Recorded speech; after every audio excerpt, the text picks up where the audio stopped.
been officially almost a full year since the last time this car was here and painted. The only difference is last time I had House of Kolor here with me, teaching me every step and holding my hand throughout the entire process. So today I'm gonna be repainting the Corvette by myself, and I still am not 100% sure what color I'm gonna be painting. I would love to do the full fade again.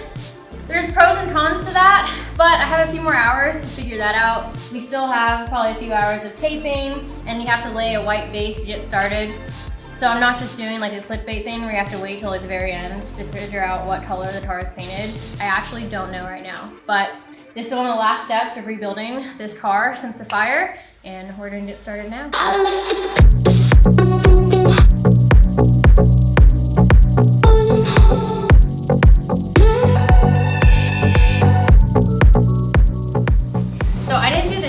Last time that the hood was taped with lining tape so that I still have more of the carbon fiber exposed, and I really like the look versus just having the vents.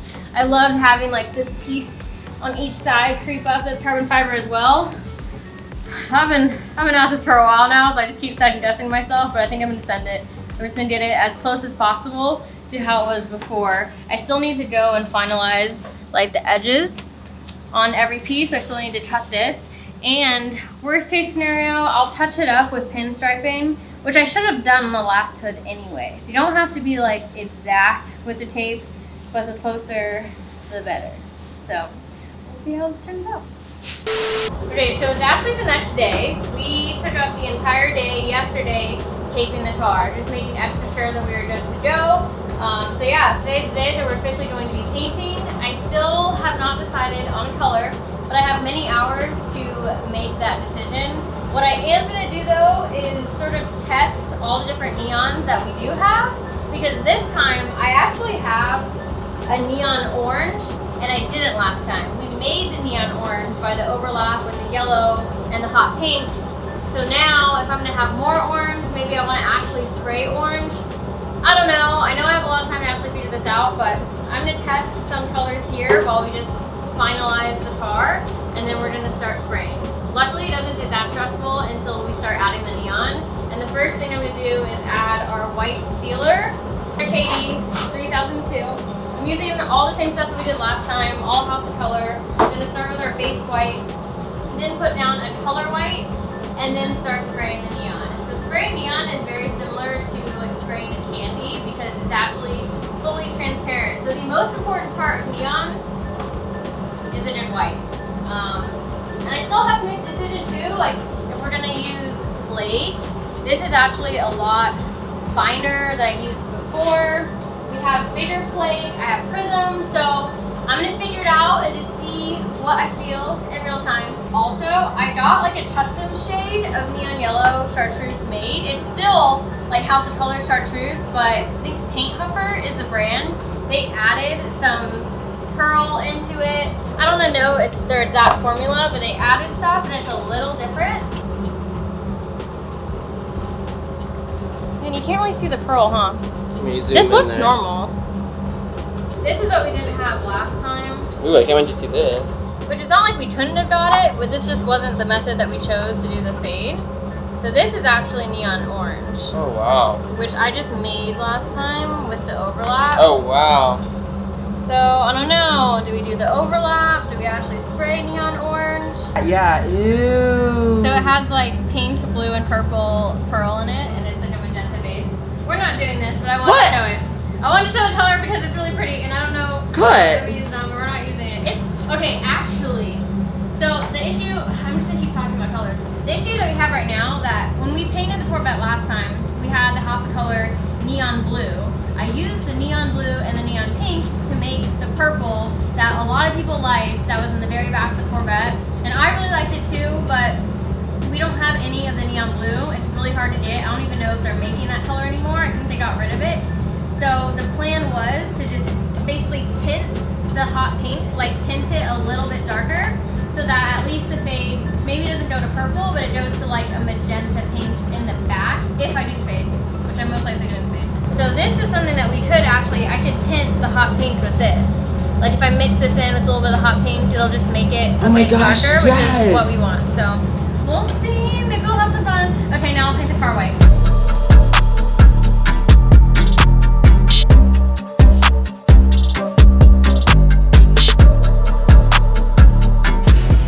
Okay, I forgot to film all of the wet sanding, but we did our initial like light tack coat of sealer, and then Chris and I decided to wet sand the entire car. Nothing really crazy, just a quick little scuff all around with 600. Now we're wiping down the car. We're gonna do that a few times, then air it out a little bit, make sure it's all 100% dry, and then go in with our really, really thick coat of white.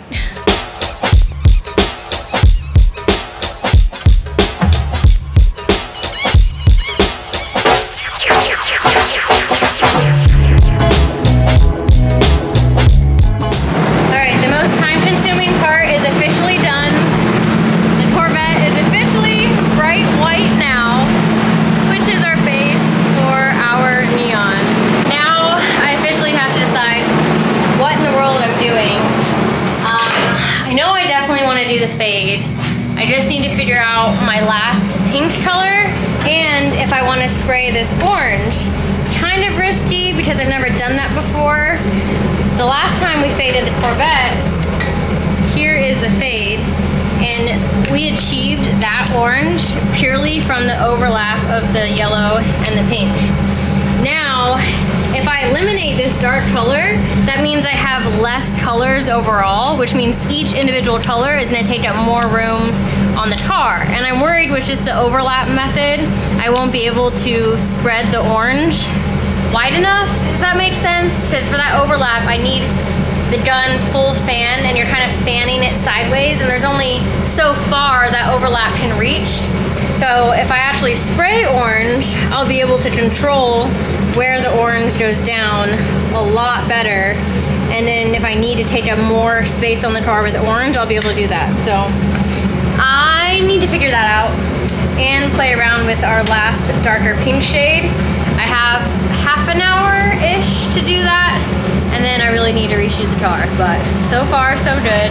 And now this is the fun part.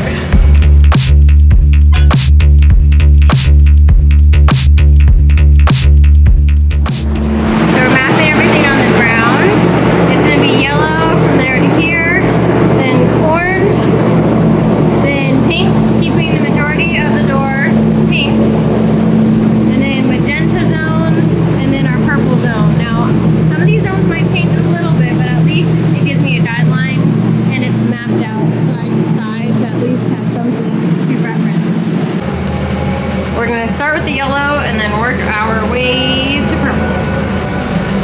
Alright, we're getting ready with the new yellow! Woo! Yeah, we're starting with the color! Alright! Alright, here we go!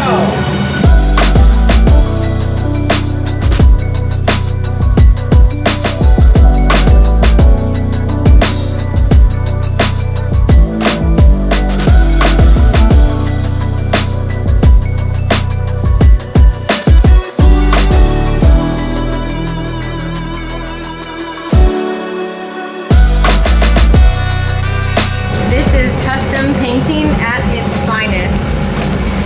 So, with the color that we decided to go for the rear of the car, it was a dark magenta, and that's the color right before our purple. That's gonna be the whole rear bumper. I decided to use this like cotton candy custom paint that I got from Paint Huffer. It was a House of Kolor paint, but I didn't know what custom mix they used to actually make what they sell, because it was sold just in this. To some companies, that's what they do. They just make cool colors and they sell the cool colors. And I ran out. We ran out twice. Luckily though, the base that they used in that paint looked like a familiar color, and I was able to find Mayan Magenta on the shelf. Thank God, because we ran out of this transition color that we needed. There's like a few more spots of white on the car and I didn't have enough. But now I'm using the color that I believe this cotton candy Paint Huffer paint was originally based from. So I should be able to get that transition color by mixing this with our hot pink, and that will be that middle color. And then our last color will be this purple for the very rear of the bumper. I freaked out though. Chris did too. We thought we weren't gonna have enough paint to finish and it was gonna be white and I was gonna have to like bring the hot pink further back, but we're good. Wish me luck that this matches what we previously had. I'm just really trying to focus on getting the shade correct.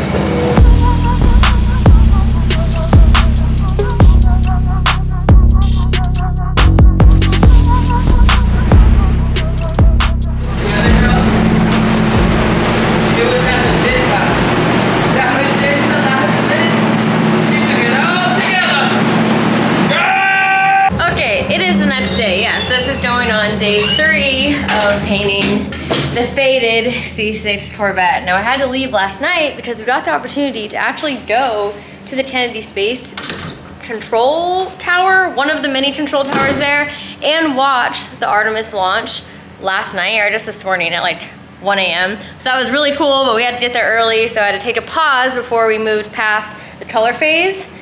I'm coming in the next day, and I absolutely love the Corvette. Now I'm not gonna lie, this morning I did come in with a slightly mixed yellow to orange to get this part of the fade a little bit better. In love with it now.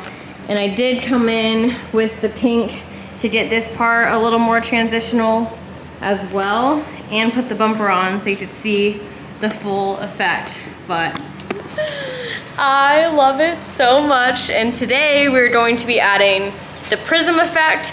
I think I'm gonna go pretty heavy on that. I wanted more the last time this car was painted, so I might do 2 coats of the Prism effect and then 3 coats of our House of Kolor Show Clear. And then I should be done. But this car has got to get completed today. I cannot spend any more days on this, but today is the day. We're just doing the final pieces. But I absolutely love the way it turned out, and I'm really glad I did the fade again.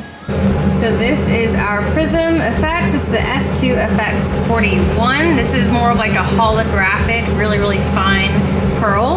And I'm going to be spraying it not in clear coat, but in their specific carrier base that is made for their entire line of different effects.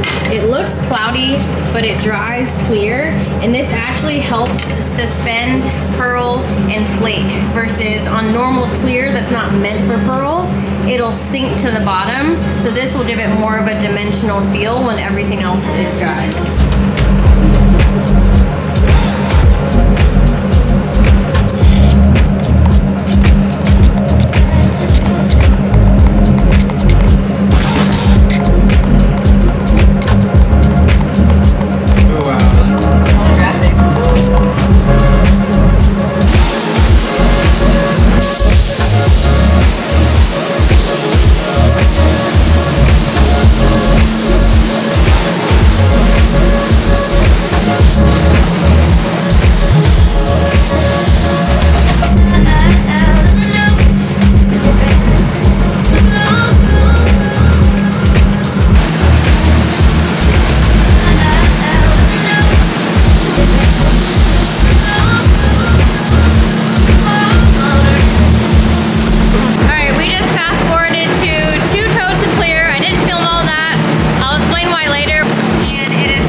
On the car.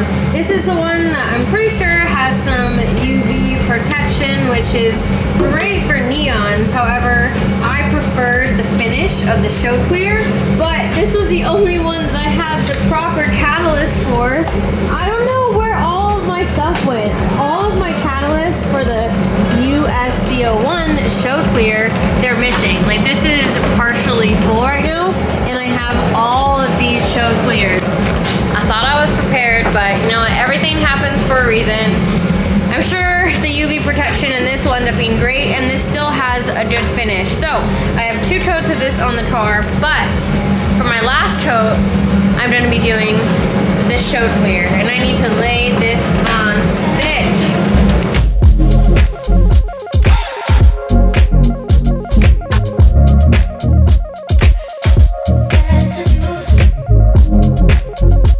I'm officially done with the fade. Now the only thing that was unfortunate is that on the night I was laying all the clear down, on the very last day, we actually ran out of clear. Now I didn't know this, but there's actually a pretty big nationwide shortage of clear due to a fire from one of the main factories that makes resin for a bunch of different companies. So I actually had the showed clear, but I didn't have any of the actual catalysts to make the clear do its job. So I'm not fully done with the car. I really want to put at least 1 or 2 more coats of clear on it, especially with doing something like a fade. There's just a lot of overlap and overspray that you want to smooth down with really thick coats of clear. But the good news is the hardest part is officially done. The color is down, and that's what is the most time-consuming part of all of this. So I'm actually gonna have to wait until I get back from Japan, which I'm leaving for in a few hours right now, to re-clear everything. But that's good anyway, because I was gonna have to re-clear parts like the rear hatch, which is carbon, and I wanna put actual clear coat over the carbon that's exposed, and same with the hood vents. And I also need to go over the hood vent area, do some pinstriping, make these lines like extend a little more up, blend everything, and then coat it with a final coat of clear over everything. So yeah, I will have to do that when I get back, but I'm really happy with how it turned out. I'm glad I pushed myself to add a few more different colors in the fade this time to make it at least a little bit different than last time. And here she is. The Corvette is so close to being not just back, but better than it was before. When I do end up re-clearing the car, I'll probably wet sand everything really fast and then re-clear it, but it'll be so much easier because I won't need the entire car in the booth. I can take the individual pieces, have them in here separately, spray them, and move them out. I had to have the entire car in the booth in order to do the fade so that you made sure your paint actually fades across all the pieces. You can't just paint this door and expect it to line up perfectly with the fade with everything else. So for example, the over fenders, you'll see that the actual fender behind it is not fully faded. And that is one of the annoying parts about doing a fade, is that you literally have to have the entire car assembled. And that's really all I know for painting cars. I've only done the really hard stuff yet, so I'm very much looking forward to painting my first car that's all one solid color, because you can paint individual pieces separately and it's a lot less stressful. But you know what, just because it's a drift car doesn't mean that I don't want style to be a part of the equation. I love my drift cars to look nice. Is it gonna get beat up? Yes. I am planning to repaint this car probably every season. So at least now we're starting with a really sick fade. We're gonna put a livery on it and everything as well. I'm really happy with how it turned out. Because we're gonna be storing everything until I get back from Japan to re-clear it, I'm not gonna fully assemble the car and push it outside and do like final shots. You guys can wait till the final video for that. I was contemplating it, but it's gonna take a really long time, and I have a few hours to pack and figure out my life before we leave for Japan. It should be really fun. It'll be nice after a whole week of being in the booth to get away, but I'm really happy with how everything turned out. Let me know what you guys think in the comments below, and I will see you guys in the next video.